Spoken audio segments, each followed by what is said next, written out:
Welcome into episode number 6 of the Woodpeckers Baseball Podcast, the official podcast of the Advanced A affiliate of the Houston Astros. I'm Matt Dean, the broadcaster and communications coordinator for the Fayetteville Woodpeckers, episode number 6, covering the week of June the 14th through the 21st. We are in the heart of the summer right now, so especially, I think, as of late for me, really missing baseball right now. You go out and the weather is just perfect for playing the game that we all love, and so I think a little bit more than usual I've been missing baseball this week. Believe it or not, we would be going right up to the Carolina League All-Star break coming up in the next week. Last year the game was right around this time. It was scheduled for the 23rd this season, and we will get back to a couple of our regular segments of the show here in this episode, including our look back at the Woodpeckers highlight of the week from 2019. That one comes from the All-Star game this year. We're going to get back to our other regular segment too. We'll check in with the virtual Woodpeckers on Out of the Park Baseball 21. I dove back into that this week, playing some OOTP with the absence of baseball going on right now. The weather is just absolutely beautiful. It's perfect. Really missing baseball this week, and we would have been well into the season, almost to the halfway point, in fact, at this point. We got a little bit of an interesting dichotomy between our two guests this week. We have one being the furthest ever guest that we've had on the podcast so far, calling in all the way from London in England over the pond. And then we have our closest, most nearby guest on the pod, you could say so far, a product of local interest and an outfielder in the Houston Astros organization. That's Matthew Barefoot. Our friend from across the pond is better known to many as the Baseball Brit. He is a must-follow in the baseball Twitter world. His travels all across the United States, across the world, really, in 2019. Some really interesting stories from the road from Joey Mellows, the Baseball Brit, who is lauded for attending 148 baseball games last year, culminating with a couple of games in the World Series. So Joey was really great to have on the show, and really thank him for the time that he spent with us too, as well as Matt Barefoot, 6th round pick of the Astros and a Campbell University product. Those are our two guests. We will get into it in just a moment. As promised, our Woodpeckers Rewind from 2019. It comes from the Carolina League All-Star Game Tuesday, June 18th last year. Two Jakes representing the Astros and the Woodpeckers in the All-Star Game. Jake Myers, who hit leadoff in the game, and Jake Adams, who hit cleanup and played first base. Jake Adams had the lone Woodpeckers hit in the Carolina League All-Star Game, which ended an 8-7 defeat, the North over the South, in last year's All-Star Game. Surprisingly, no pitchers from the Woodpeckers partook in that All-Star Game. Surprising, granted, how record-setting and dominant that staff was last year, but the pair of Jakes in the lineup, Myers and Adams, the two All-Star representatives for the Woodpeckers in the inaugural season. That was Tuesday, June 18th, last year's Carolina League All-Star Game. So without further ado, we will get into our first conversation, our player guest, who is our first player who has not actually appeared in a game for the Woodpeckers yet, but of local interest, from Campbell, the native of Dunn, North Carolina, and an outfield prospect in the Houston Astros system. Matthew Barefoot on the other side on episode number 6 of the Woodpeckers Baseball Podcast.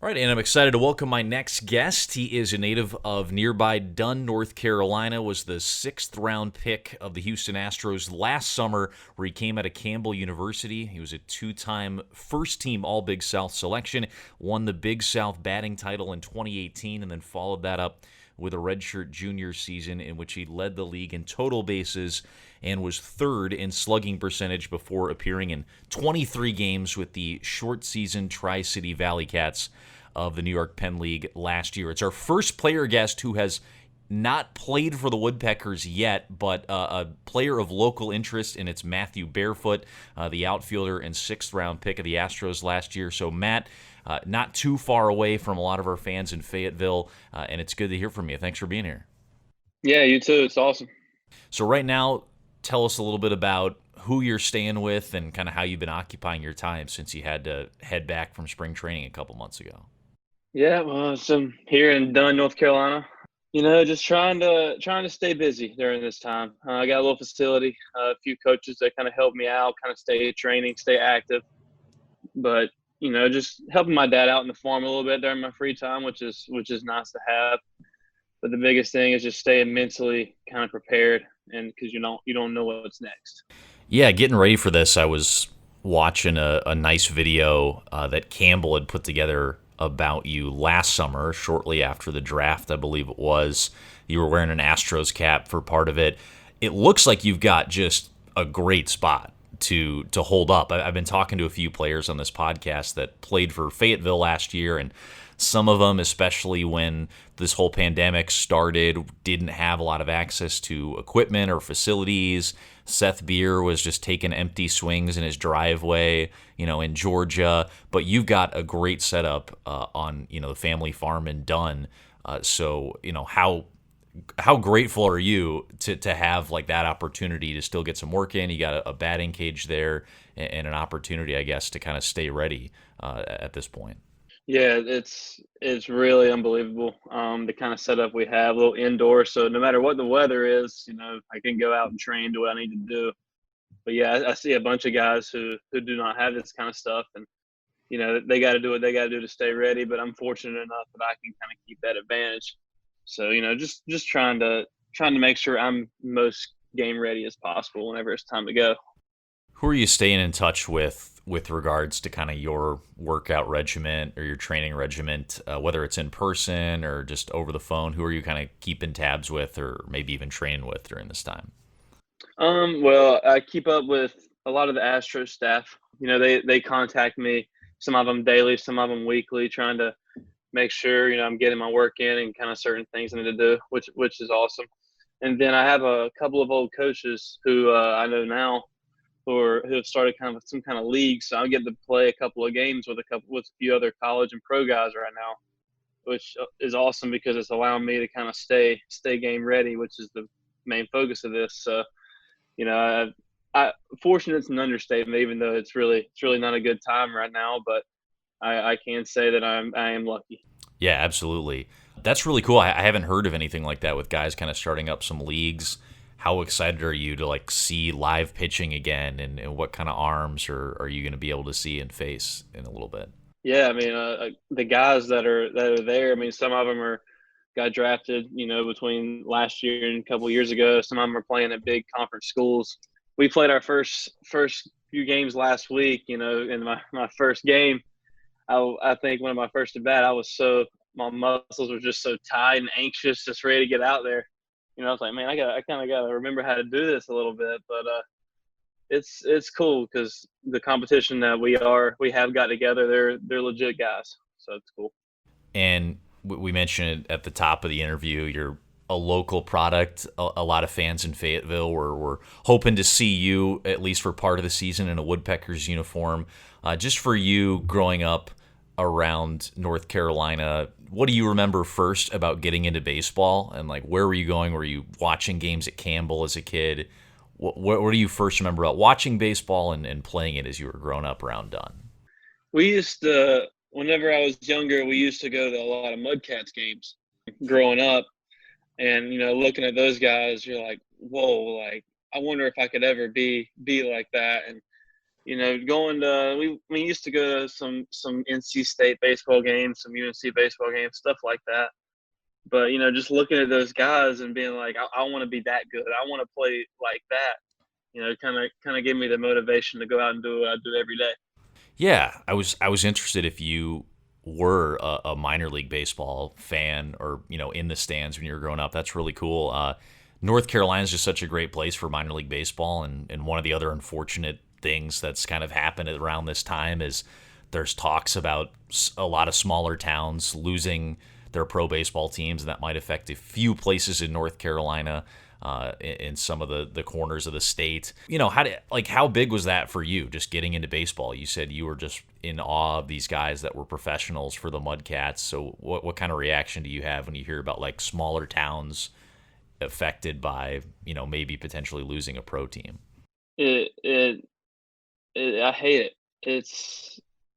It just sucks because of the time we're in now and all the other factors that go into this. But I growing up, going to a bunch of minor league games, you know what they go through, and or I know what they go through now, and just seeing what makes it even worse for me is the players who have to end their careers because of something unfortunate like this. And I just want to say to everybody, cherish every moment you have because you don't know when something out of your control can affect you. Absolutely. You ended up having the opportunity to play college baseball, played 4 years at Campbell for head coach Justin Hare. I had a chance to see his team a little bit before baseball disbanded in 2020. Really good program that Hare has sort of taken over the last few seasons. A lot of it is built on bringing in really talented transfers, but you were kind of, I guess, a rarity for the program where you spent 4 years there, 3 years of eligibility. You took a redshirt season as well, too. What attracted you to going to Campbell? Obviously, being close to home, a huge part of it, and just what was impressive about the head coach and the program in general that made you want to go there? Two big reasons. Number one, they let me know they wanted me the most, and I wanted to go somewhere where I was wanted and appreciated. And they were very transparent with that, and being able to know that they wanted to have me, I wanted to go there. And then number two, it's the only Division I school that allowed me to play outfield hit. So that was kind of a no-brainer for me once I got that opportunity. Right, because you were a left-handed pitcher, and even that's, I think, what Campbell was most interested in, but they were giving you the opportunity to be a two-way player. Were you just really betting on yourself? Did you think at the time, like, wow, maybe hitting's going to be a good route for me? Or, were you basically just, you wanted to keep both avenues open? What was the mindset when you were looking at different programs? Yeah, well, out of high school, I knew that my left arm was what was going to get me recruited. I knew that was the main factor. I was up to, I think I topped around 90 in high school from the left side. So I knew that was what was going to attract people at the next level. But I've always had a passion for hitting. I've always understood hitting and stuff like that, and I didn't want to give it up. So I did. I just wanted to make sure that if I could get the opportunity, that I was going to take it because I was betting on myself and being able to play the Division I level in the outfield. So being able to do that and actually performing and getting a lot better through that has paid off dividends for me. Absolutely. At the time we're talking, we're kind of in the middle of the draft. We're going to roll this about a week later on the podcast. So we don't know who the Astros have drafted yet or anything like that. But, you mentioned, feeling for the guys that their opportunities to play baseball are limited or coming to a close. The draft was limited to 5 rounds just for this year. You were a 6th round pick. I probably would even ask this if you were a 3rd or 4th round guy because things happen and you never know where exactly you're going to fall. So, I mean, you had to have at least crossed your mind to think about, let's say you're a year older and you're going into this draft. You might not have the opportunity to go into professional baseball. What were you thinking about when the draft was rolling this week? Obviously the guys that got drafted, very happy for them, very happy for them to start their professional careers because it's awesome. But as you said, I was a 6th round pick, and it has crossed my mind multiple times that if I was entering the draft this year, I wouldn't have got drafted.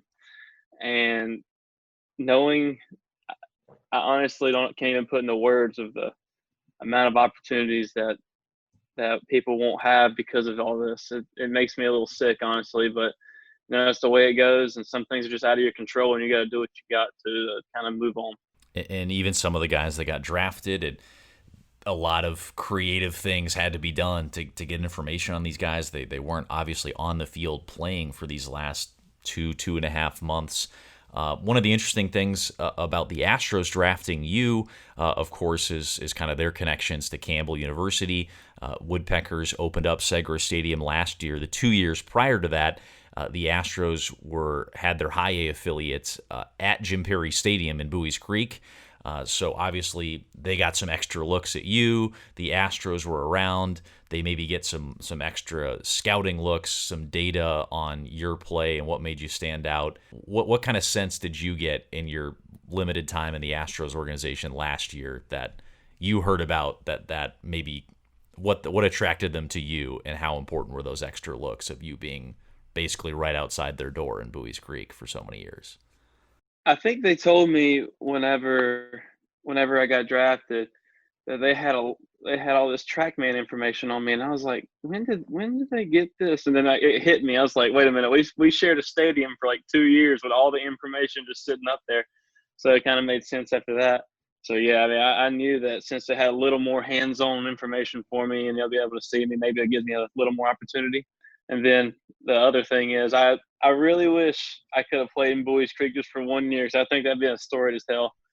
Just to play college and professional in the same stadium, but obviously Sager Stadium is beautiful. I'm not saying any against that. I just think it'd be funny. Absolutely. It's a rarity because there's not a lot of, well, especially there's not a lot of full season minor league teams who also host college baseball. A previous place that I worked, Charleston, South Carolina, we had a left-handed pitcher who pitched at the Citadel, who then later pitched for the River Dogs, and it was pretty crazy. He was pitching as a pro in a place where, he threw I think it was like the school record-setting strikeout game, and he had all these previous college memories. So it's definitely a pretty unique thing.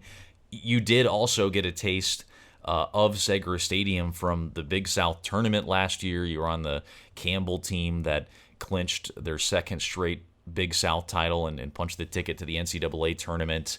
So you obviously are familiar with Segra Stadium. You started to touch on it a little bit, but how impressed were you with that facility? And it obviously would still be pretty great to play at Segra with the memories you've already made there as well, too. Oh, absolutely.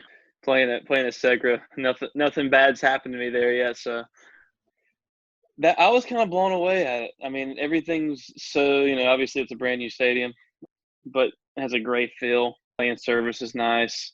The dugouts are nice. Everything about it was just, I just thought to myself, I could make this a home field, because I loved it. I loved it. And especially the great memories kind of help out with that too. You mentioned when you got drafted by the Astros, it didn't occur to you right away how they had the data, or how, they were kind of secretly watching you a little bit while you were in college. When did it first cross your mind about the opportunity that you would maybe have an opportunity to play pretty close to home in Fayetteville? How soon after the draft did you think, oh, wait, there's going to be this new stadium in Fayetteville, and I could end up here at some point? Well, I guess I thought about it before the draft, because I was like, man, if I go to the Astros, I'll be coming right back home here in a little bit, which that's what happened. And sure enough, when they called me, that's one of the first few things I thought about as soon as I got everything squared away with the front office people. It's like, man, it won't be long for I'll be 20 minutes from home, which is awesome. I love it here, and I think it's cool.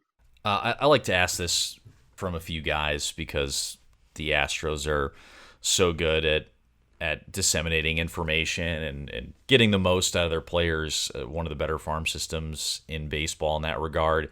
What did you kind of learn about yourself from working with the Astros after the draft last year? What did you learn about your game that makes you stand out or something special? And then what did the Astros kind of start to tell you about how you could maximize that to be even better?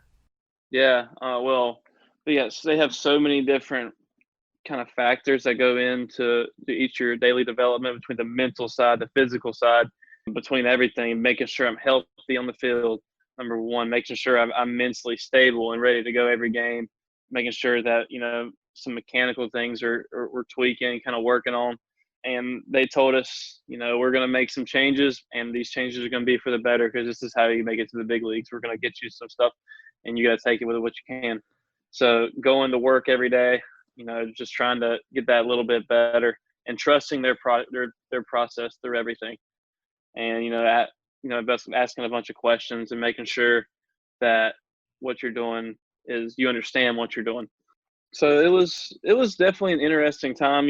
Pro ball is something that I haven't obviously experienced before, but being able to kind of do it and kind of get the rhythm of it, it's nice. I think that, I got a lot better to get. So I think they can help me maximize that. Yeah, last season you only got in 23 games after the draft. You basically missed July for the most part with Tri-City, but what kind of changes did they have you working on? And with not being able to appear in so many games, how much headway do you think you made in that progress last season? Well, first of all, last season, the reason I didn't play a lot, I was dealing with a couple of injuries, which is fine. I mean, that's part of the game. But a big thing for me, I'd say, is on the hitting side, quieting down my load a lot, making sure I have a good weight shift, just different little stuff like that. And being able to go to the game, which was a struggle for me, and what I had to work on the mental side is kind of getting in the game and just competing, just going in there and just playing. And that was something I had a hard time doing, and I learned from that. Going into the game, I would just be thinking about a lot of mechanical stuff and hitting against guys who are throwing 95 to 100 with a good slider. It's really hard to hit like that. So, being able to kind of take that and learn from it was huge for me. During that time when you weren't playing, were you still pretty much with the Tri-City team that whole time in the Penn League? And were you getting to know some of your potential future teammates? A lot of times that's where a lot of the guys coming out of the draft first go to Tri-City. Yeah, Tri-City was awesome. I was with the guys all the time, even when I was injured, still traveling, all that other good stuff. Being able to have be with a bunch of other guys who are also first-year draft picks. We're all trying to learn everything the same way.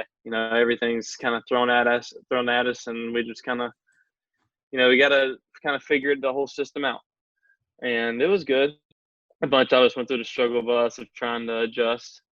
But, we ended up we enjoyed it, man. Like, just had a good year. We didn't win that many games, but it was a good learning experience for all of us. Campbell's become a nice little pipeline to pro ball, especially these last few seasons.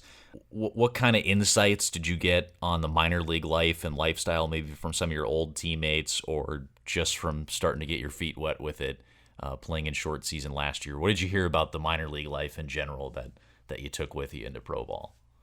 Yeah, well, I had a long conversation with another guy. He's in the Tampa Bay Rays organization. He went to Campbell a few years ago. We talked for about 30 minutes, and he used to be the Astros organization. His name was Ryan Thompson. I don't know if you recognize that name. Well, we had a long talk, and he would mention about how spring training works and how, a lot of the older guys, they go in every day, and it's just like you don't know what to expect. You don't know, if anybody's gonna get released, and you have to go every day with a chip on your shoulder, ready to go. And you've gotta work your tail off to kind of make sure that you're secure in your spot every day. But as far as the minor league life, obviously I have a few guys who have experienced it throughout different organizations, and it's a grind. I mean, that's the number one word for it, I think. Being able to play every day, road trips, all the other good stuff. It's a grind, but you get through it. If you can keep making it without giving up, you just keep persevering every day, it will pay off in somehow, shape, or form. And everybody wants to make it to the big leagues, and that's the ultimate goal of all this. All right, good stuff. Again, want to thank our guest outfielder in the Houston Astros organization and North Carolina native Matthew Barefoot. Matt, stay healthy, stay safe, and we hope to see you on the field sooner rather than later. Thanks for being here. Thank you. I'm excited to welcome my next guest. He is better known as the Baseball Brit, goes by his Twitter handle that was made popular when he made it his task to attend 162 baseball games last season, ended up making it just a little bit short to 148, got started out in Japan for MLB opening day, and finished it with a couple of trips to the World Series last season between the Houston Astros and the Washington Nationals. He's originally a native of Portsmouth in the UK, and he also, as part of his travels last season throughout the minor leagues, attended opening day at Segra Stadium for the Fayetteville Woodpeckers last year. Joey Mellows, the Baseball Brit, is my guest on the Woodpeckers Baseball Podcast. Joey, thanks for being here. Matt, absolute pleasure, mate. Thanks for having me on. Yeah, so I talked a little bit about kind of your story and kind of how you got popularized on baseball Twitter. I don't remember at what point I started following you last year, but it basically became a baseball Twitter must follow. So for people that maybe aren't as familiar, What was kind of your inspiration, your thought process when you just kind of up and left your previous job and had this crazy journey start last season? What was kind of the thought process behind that? There wasn't too much thought behind it, really. Just really quickly, I grew up in England, left when I was 29, moved to Seoul in South Korea. Baseball's the national team sport in Korea, which I didn't realize when I moved there. So I began seeing it on TV and began attending games locally in Jamsil Stadium, which is in Seoul. Support the LG Twins. Had a missus in the States, like a girlfriend, long distance girlfriend. Got dumped by text. Had all this money saved up and just thought, you know what, let's turn this into a positive. So decided to hit the road. Grew up with American movies in England and always wanted to travel across such a big, beautiful country. My country, you know, if I drive more than 4 hours in any direction, I'm in the sea. So, you know, it's really exciting to kind of travel across the USA, and wanted to incorporate that with baseball, and 162 games during a regular baseball season. So that was the aim. I really identified with just the kind of fluidity of your schedule. A lot of people, I think, envied the freedoms that you had. But, you know, I've had a couple instances just in my career and in life of, before I took this job of the Woodpeckers, I was kind of between jobs. I had a little gap when I left my previous job and before I started, just before the season with the Woodpeckers, where I was basically just, you know, staying with family, staying with friends. I can't imagine basically couch surfing essentially in another country where I don't really know anyone. So I know you were really grateful. I've read and listened to some interviews that you've done previously where you're really grateful you had the opportunity to do it. But what was a low point in your travels where for maybe a day or a half a second you were like, man, what am I doing out here? Or what was a low point on the travels when you ran into a hiccup? There wasn't really any like serious low point. I guess from a personal point of view, I've got like a health condition, a chronic health condition. So there was a time in Tennessee when I kind of hit the Tennessee whiskey pretty hard, and I woke up the next day and I was losing blood out of holes where I shouldn't be losing blood out of. So I was a bit worried about the healthcare system in the States, whether I'd be able to afford, you know, getting treatment. I had insurance, but it only went up to $50,000. So I didn't know how much stuff cost in the States. So at one point I was thinking, oh boy, do I need to go back to England, you know, to the NHS and, you know, get looked after for free? But I carried on and went to Memphis the next day. I had like a rest day in Kodak, Tennessee, and had a great time with the Memphis Redbirds, but I hadn't booked any accommodation. So that night I slept in the back of a car, my car, in the fourth floor of a car park in downtown Memphis. And I'm not sure if that's legal or not. Maybe it's illegal, but yeah, I woke up and, you know, still wasn't feeling too good in the back of a car. And it was about 5 a.m. and needed the loo and had to go in public. So yeah, it's pretty bad. Yeah, and I know you probably have a lot of great stories too. I mean, spin it on the positive side. You had so many people reach out to you and offer places to stay, offering you meals, some tickets to get into games. What was like the biggest save that you had, or just one that stands out, just an act of kindness, is something that really helped you out maybe when you were in a jam, when you were traveling around? There was a lot of unexpected stuff that happened. I never, you know, thought people would care about what I was doing, or certainly didn't expect people to kind of welcome me into their homes and put me into the spare rooms and sofas and things. That didn't happen every night, but, you know, when it did happen, it was really special and really nice. So probably the most memorable one was when I posted a video when I was back in England saying this is what I was hoping to do, 162 games. Lance McCullers Jr., Houston Astros pitcher, retweeted it on Twitter.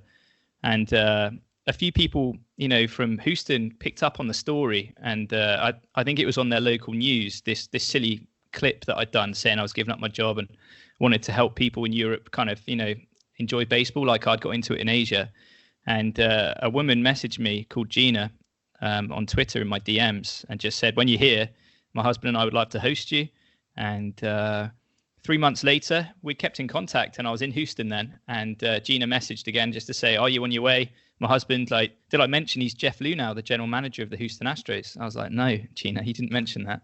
So, yeah, I got looked after by the GM of the Astros, Jeff Lunau, and his wife, Gina, and they were ever so kind to me. And, you know, just as a simple fan from Asia, you know, being able to sit with them and, you know, see how a front office works and, you know, talk through the Astros roster and, you know, watch a game with them, that was, you know, beyond anything I could have imagined at the start of the trip. Fantastic. And I mean, you mentioned getting the retweet and starting to get some attention. I mean, you started going to some ballparks and being recognized by some hardcore fans, especially in minor league baseball, where I think, Ben Hill did a write-up on you. A few people kind of started following your journey. Do you remember one point when you started getting recognized on the regular? Like, what was that experience like, where you're like, you kind of just on a whim started and planned out this trip, and all of a sudden you're going to some ballparks and getting recognized? Do you remember a turning point where people started to pick you out of the crowd? It didn't happen that often, to be honest. I always sit in the outfield. I tend to like, watching the game on my own or whatever. So I kept a pretty low profile. But in Seattle, I was in a bar. I'd just flown in from Seoul for the start of the season. The Red Sox were playing the Mariners there. And I was in a bar and a bloke said, "Hey, are you the British guy?" And I was like, "Yeah, why?" And he said, "Look at the TV." And I was on the TV. Hadn't even realized there was some like clip that they were showing on the on MLB Network or something. So yeah, that was the first time I really realized that, it might be quite an unusual summer, which it turned out to be. But most of the time, I was just on my own, and that's how I like it. So it wasn't a big, a big thing really. One of your early stops we mentioned too was a trip to Fayetteville. You ended up coming to the opening night for Segra Stadium. You weren't in your seat even for the first pitch, with the lines that were just down the block for a professional team being in Fayetteville for the first time in over a decade, essentially. What kind of expectations did you have at that point of the minors? I know you'd been to some games below the major league level, and what was that experience like down the block, seeing what baseball meant to the Fayetteville community? What stood out about that? It was really fascinating. And the reason, when I put the schedule together at Christmas time in 2018, I really wanted to be in Fayetteville if possible for their opening night, because we had our first ever series in Europe in June last year. The Yankees played the Red Sox, and we were turning this soccer stadium into a ballpark, especially for that. And I wanted to kind of learn like how, what goes smoothly on a first night, how can you make sure it runs smoothly, what kind of problems might they face because it's their opening night, just like we had 2 games which were kind of an opening for us here in Europe in June. So I was fascinated by that. And I was with the Yankees Red Sox that morning. I woke up, I think I was in New York, and I flew down to Durham, picked up my car, which is where I'd left it, and then drove down to Fayetteville. And I was late for the start of the game. That was just my fault. I went to a brewery I think it's called Husk Brewery on the main street there in Fayetteville. I was having a few beers and a lovely old time. And there was a lady called Jenny that works for the tourist board. And she was in there and we got chatting. And, I think I left with about 30 minutes before first pitch, and completely naively had no idea how, what a big deal it was for Fayetteville. And, there were lines all around the block, and it was really cool to see. So, yeah, I missed the first pitch and the flyover, but that was my fault, Husk Brewery's fault as well. Sharing the blame a little bit there. What was a part of the country or an area of the country where you feel like you were just going in completely blind, didn't know anything about, and one area or city that really surprised you on your travels? Oh boy. I mean, I'd never been to any of the southern states, I guess, if I'm allowed to say that. Anywhere. So North Carolina I hadn't been to before, Georgia, Florida, Mississippi, Alabama, Tennessee. There are all these places that I'd only really seen in the movies and things. And I remember just how kind people were down there, and what a great accent people had. And it was in Carolina that I first got into barbecue. A pitcher that used to pitch for the Doosan Bears in South Korea called Seth Frankoff is from North Carolina. That place on the coast where they filmed Dawson's Creek, Wilmington, and he recommended a barbecue place in Durham. So I began getting into barbecue, and I went to a terrific barbecue place that was run by an English lady in Fayetteville, actually. So some of the best barbecue. I didn't realize you had Vinegar's Carolina style, and then you've got burnt ends in Kansas City, and brisket's more of a Texas thing, and Memphis has its own barbecue. So I learned a lot about all these places because I hadn't really experienced the South before. But in terms of, I always mention Fayetteville, actually. If people ask me what really stands out from 2019, I was only there for one game, but it was such a big deal. I think over 6,000 people there. And they lost the game. I had to check because I had such a good time there. It didn't feel like you lost the game, but you did. 7-5 to the Carolina Mudcats. I wrote it down beforehand. So I can't remember what your question was, Matt. I've gone off on a tangent there, but yeah, that's my answer, whatever it was. No, that's good stuff. One of the things that you kind of had planned for this year, you were going to get out to a few games. You had kind of made it your task to go to as many of those 42 teams that were on an initial list last fall of teams that were going to potentially be eliminated from the current minor league baseball structure as we know it. That's kind of in flux. We don't know exactly what's going to happen quite just yet. But you made a lot of connections with a lot of people at some of the minor league games you went to. Why was that important to you to try to shed some light on some of these teams that are maybe in jeopardy right now? And what was the sense that you got from just some of those people in those communities that the team is so important to them, some of the staff that you interacted with? What's kind of your reaction and your specifically, I guess, why did you want to highlight those teams and kind of make that your task? Well, I think, in Europe, we always kind of, if people go to the States, it tends to be to New York or to LA or to anywhere in Florida. Those are the three big travel destinations. And I wanted to show to people, it's a whole big country out there. Like there's so many other cool places as well.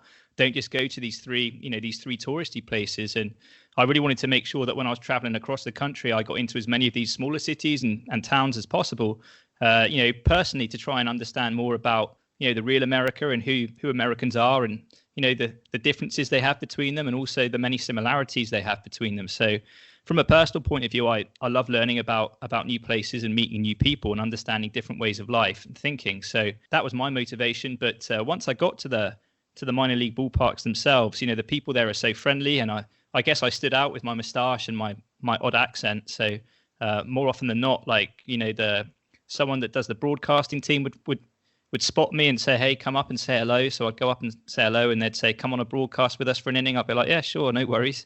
So, I got to meet a lot of people that work in the teams and also lots of fans that support the team. And after the games, I always try to go to a local business, a local bar, a local restaurant before the game sometimes, and just try and learn more about the area and the community I was in. Very cool. Right now, with baseball kind of being on hold in the majors and in the minor leagues, a lot of people are getting into the KBO, which is really where you first fell in love with baseball. I know you went to a game in Japan originally, but obviously living and teaching out in South Korea.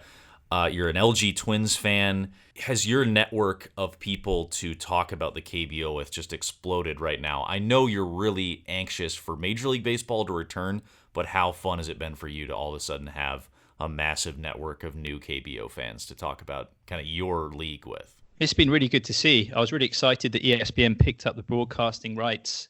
I've been on their broadcast a couple of times. They've had me on at 4 a.m. when everyone's asleep, just to kind of fill some time, I think. But I watched you last week. Yeah, I've not seen it back yet, but it's always nice to speak to people like Jason Benetti.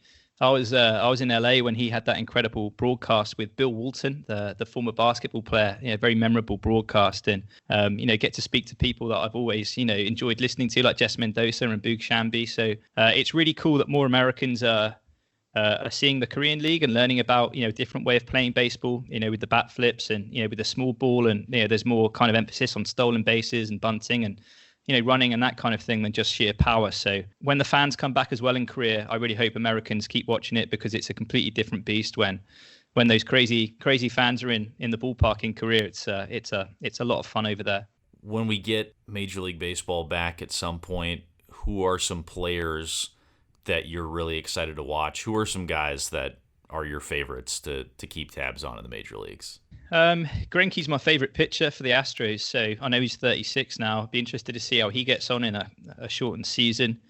I really like Eric Thames, who's just moved to the Washington Nationals from the Milwaukee Brewers. He used to play in South Korea for 3 years overlapping with me when I was there. And he hit 47 home runs and stole 40 bases in 2015. So it's great to see him get a move back to the MLB, along with Josh Lindblom, who's set to start the season with the Brewers this year. He was the Korean Cy Young winner, or the equivalent, in 2019 and 2018. So be interested to see how Josh adapts to being back in the major leagues.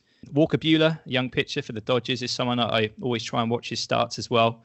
Shin-Soo Choo, Hyunjin Ryu, the Korean players always like to watch as well. So And Darvish, oh boy, yeah, the Japanese pitcher for the Cubs. I love watching Darvish pitch. So yeah, lots. And I really hope MLB gets back, Matt, because as fun as it is to watch the KBO, it's on at a difficult time for a lot of people. And Major League Baseball is the top league in the world.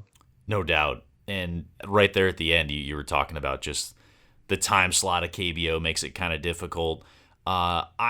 In the last 10 years have become a bit of a soccer fan. For me, it's just a no-brainer. Like watching English Premier League, I can wake up on a Saturday and have an excuse to, have a late morning beer, watch more sports. Like the time slot's just perfect. I love the Saturday mornings.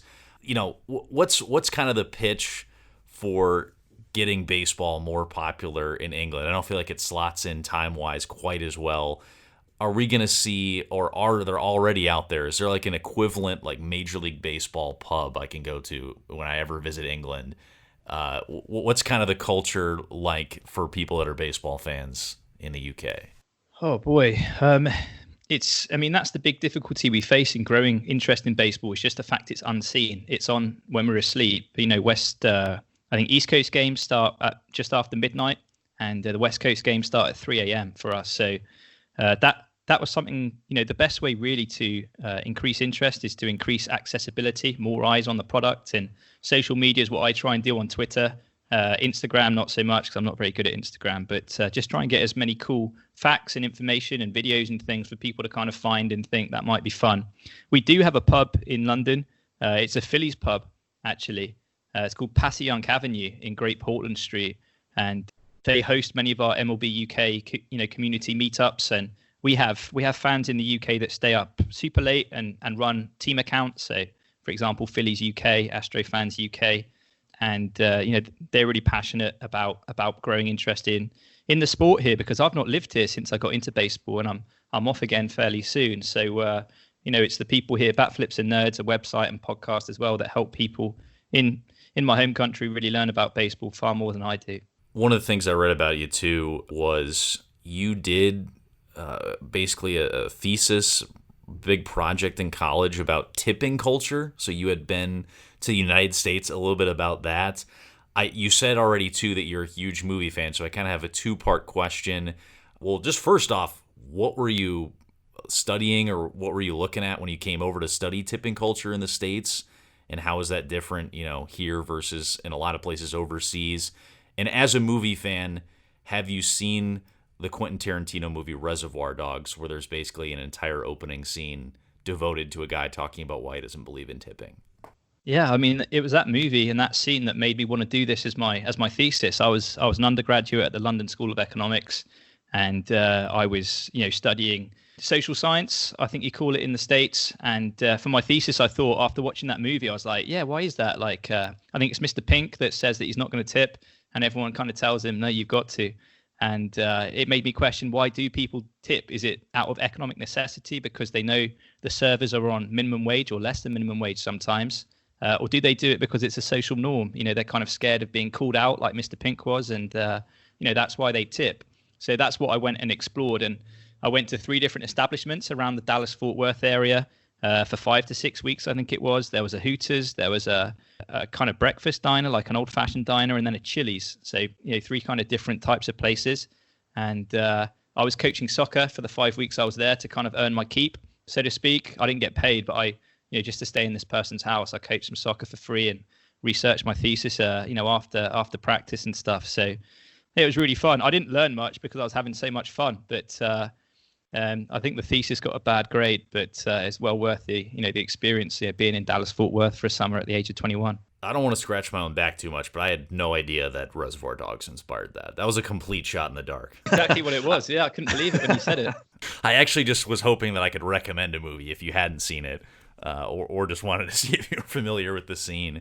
One other thing I wanted to ask you too, with just the current climate of baseball, with the owners and the players still kind of locked in this really grueling and boring debate over the finances to get the sport back. I'm just obviously a hardcore fan. Like, I'm gonna watch it no matter what.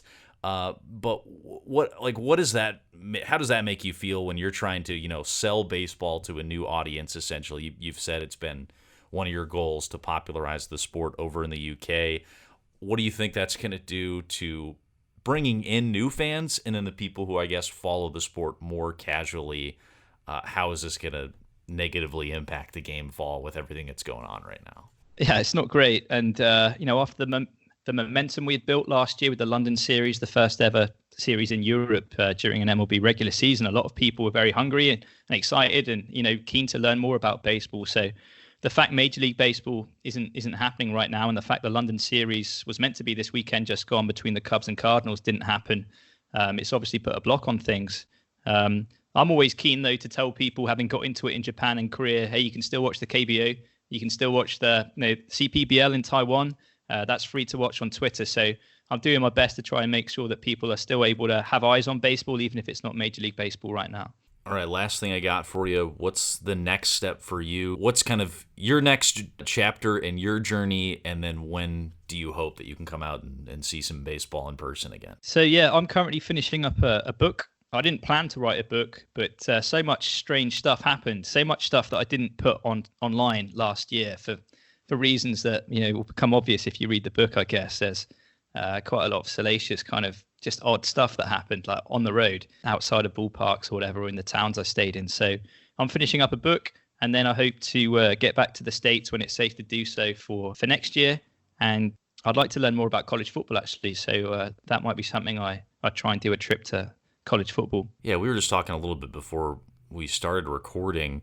What is the most confusing or nonsensical thing about college football, if I can tack on another question here? Because I've just always been a fan, and it's all normal to me, but what is the weirdest or most confusing thing about college football culture? The weirdest thing for me, it's just how many people turn up to watch these students play a game. In England, soccer's the number one sport, and I played soccer for my university, and we were lucky if the referee turned up, let alone, 40, 50,000 people watching us. So it just blows my mind that it's such a big institution there. And it's great to see, from the people I met on the road last year, lots of people cheer more for their college team than for the NFL team. So it's great to see that sense of local pride in either where you studied or the college, which is where you live. So really looking forward to learning more about that whole environment and that whole community that exists around college football in the future, if I'm able to. Sounds good. All right, again, our guest, we want to thank Joey Mellows, a.k.a. the Baseball Brit. You can follow him on Twitter at Baseball Brit. Big fan of Seger Stadium and the Woodpeckers. So, Joey, thanks for taking the time with us. Matt, thanks for having me, mate. My thanks again to both of our guests, both Joey Mellows, the Baseball Brit, and outfielder Matthew Barefoot from Dunn, North Carolina.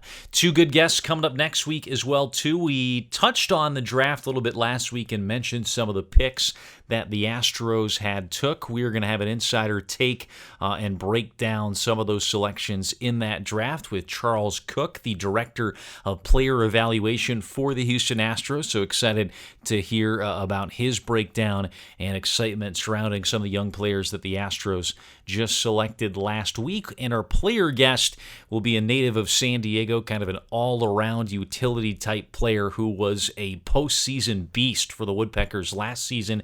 That is David Hensley, our player guest on episode 7 coming up next week. So excited about those guys. Last, before we sign out here, we will do our weekly Out of the Park baseball check-in, and it's been a couple of weeks. We had a couple of longer interviews and didn't want the podcast to bleed over an hour last week, so I kind of cut out my OOTP update, but we'll get back to some of that action for the virtual Woodpeckers on the field. It's been a good 2 weeks for the Woodpeckers. As we said, pretty much out of it as we head down the stretch run of the first half, but all of a sudden the Woodpeckers rattled off an 11-game winning streak in our OOTP simulation in the past couple of weeks, went on an 11-game run from June 7th through the 18th until losing 3-2 to Carolina at home against Seger Stadium just a couple of days ago. They are still 8 games back of Myrtle Beach, who've already clinched the first half, but now the Woodpeckers up to their high water mark in the season of 37-32. Some big news and notes from the past week.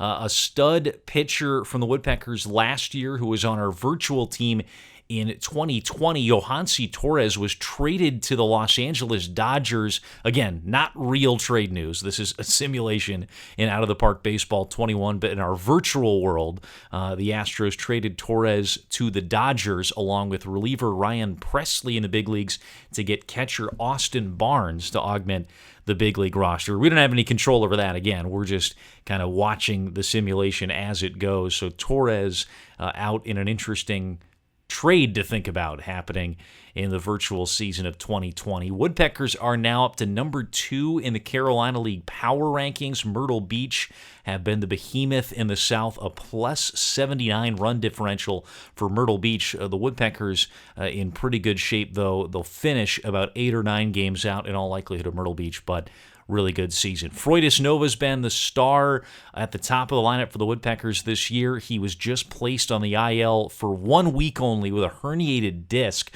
but he leaves hitting .346, 8 points behind Miguel Amaya for the league's batting title. He has 78 total hits, which is in the top 5 in the league, slugging .550. 8 home runs, is second on the team only to the Astros first-rounder Corey Lee. The catcher having a nice season, batting .287 with 9 home runs to lead the Woodpeckers lineup. Fayetteville's first in batting, second in OPS, first in bullpen ERA, fourth among the starting pitcher earned run average, and of course they lead the league in strikeouts with another dominant pitching staff. So that's our update on the Out of the Park Baseball simulation. The Woodpeckers 37-32, a plus 47 run differential, and in second place, just about to the All-Star break with 1 game left in the first half. So we will speak with you once again next week for episode 7. David Hensley, former Fayetteville Woodpeckers all-around player from last year, and our other guest we will have on from the Houston Astros front office, Director of Player Evaluation, Charles Cook, to break down the 2020 draft for the Astros. I'm Matt Dean signing out. This is the Woodpeckers Baseball Podcast.